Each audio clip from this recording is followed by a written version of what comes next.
Prevention is better than cure. तुम्हें समझने की ज़रूरत है। मान लो कि एक एग्जांपल लो कि तुम्हें कैंसर हो जाता है, अब तुम उसका ट्रीटमेंट कराने लग जाते हो, तुम अच्छी डाइट लेने लग जाते हो, तुम सारे केमिकल्स बंद कर देते हो। तुम्हें क्या लगता है कि कितने परसेंट चांस है कि तुम ठीक हो जाओगे या तुम उस चीज़ को क्योर कर लोगे? बहुत कम चांसेस हो जाते हैं। बट अगर तुम्हें कैंसर नहीं हुआ और तुम उससे पहले ही पता कर लेते हो कि मेरे को कैंसर हो सकता है, ऐसी कोई कंडीशन हो सकती है, और तुम उसे प्रिवेंट करना चालू कर देते हो बाय टेकिंग गुड डाइट, अच्छी हेल्थ केयर, अच्छी एक्सरसाइज करके, तो मोस्ट चांसेस है कि तुम्हें कैंसर होगा ही नहीं और तुम्हें कभी भी फ्यूचर में वो ट्रीटमेंट कराने की ज़रूरत ही नहीं पड़ेगी। सेम चीज़ अप्लाई होती है लुक्स पे और यंगर दिखने पे। मान लो कि तुम बूढ़े हो चुके हो, बुढ़े हो चुके हो, तुम्हारी स्किन लटक चुकी है, तुम्हारी मसल ढीली हो चुकी है, और तब तुम सोचते हो कि अब मैं यंग दिखूँगा, अब मैं सब कुछ फिक्स कर लूँगा, तो बहुत कम चांसेस है कि तुम अपनी एज को रिवर्स कर पाओ, यंग दिख पाओ। बट अगर तुम यंग हो, अभी टीनेजर हो, तो मोस्ट प्रोबेबल चांसेस है कि तुम हमेशा स्टे फॉर एवर, मतलब अपनी लाइफ को एक्सटेंड कर पाओ, ज़्यादातर तुम यंग दिख पाओ अपनी लाइफ में हमेशा के लिए।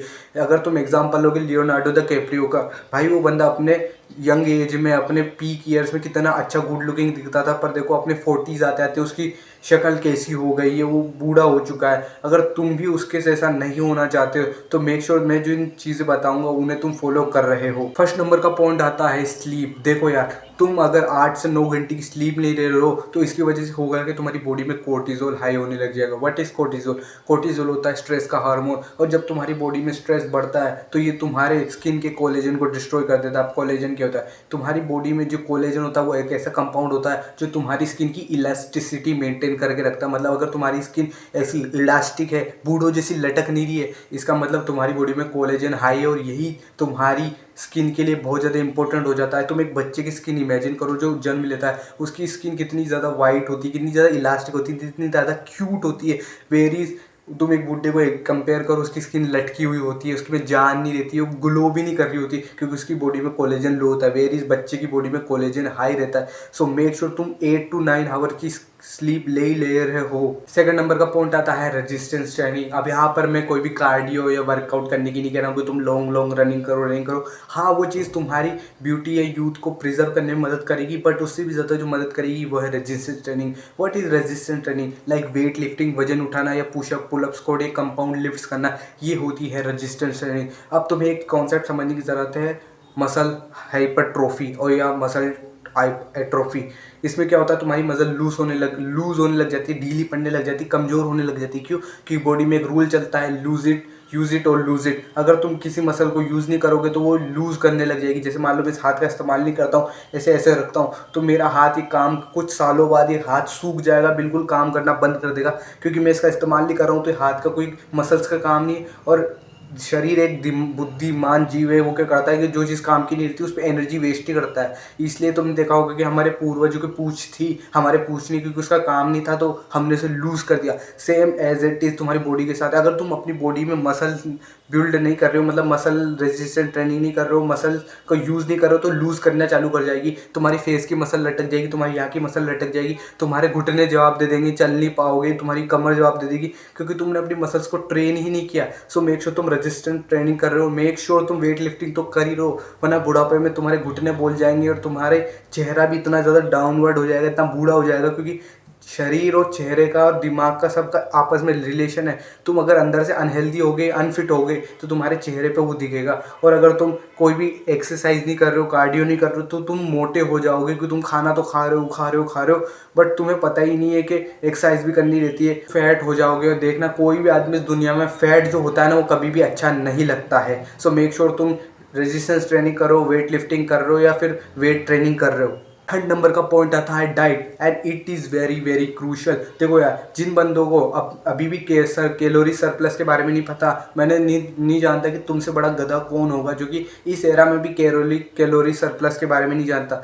तुम नहीं जानते तो पता करो तुम्हारी कैलोरीज क्या है, तुम्हारी मेंटेनेंस कैलोरी क्या है, और उतना खाना चालू करो, सरप्लस में खाना चालू करो, और अपनी ट्रेनिंग करना चालू करो, मसल बिल्ड करना चालू करो, वेट ट्रेनिंग करना चालू करो, और अपनी डाइट में प्रोटीन इंक्रीज करो, क्योंकि प्रोटीन तुम्हारी बॉडी का बिल्डिंग ब्लॉक होता है, क्योंकि इससे तुम्हारी बॉडी न्यू मसल मास बना पाती है, तुम्हारी स्किन की क्वालिटी इंप्रूव कर पाती है। अगर तुम्हारी डाइट ही शीट होगी तो तुम कितने ही अच्छे कुछ भी कर लो, बट तुम्हारी डाइट में न्यूट्रिशन ही नहीं जा रहा तो तुम्हारा चेहरा कैसे अच्छा दिखेगा?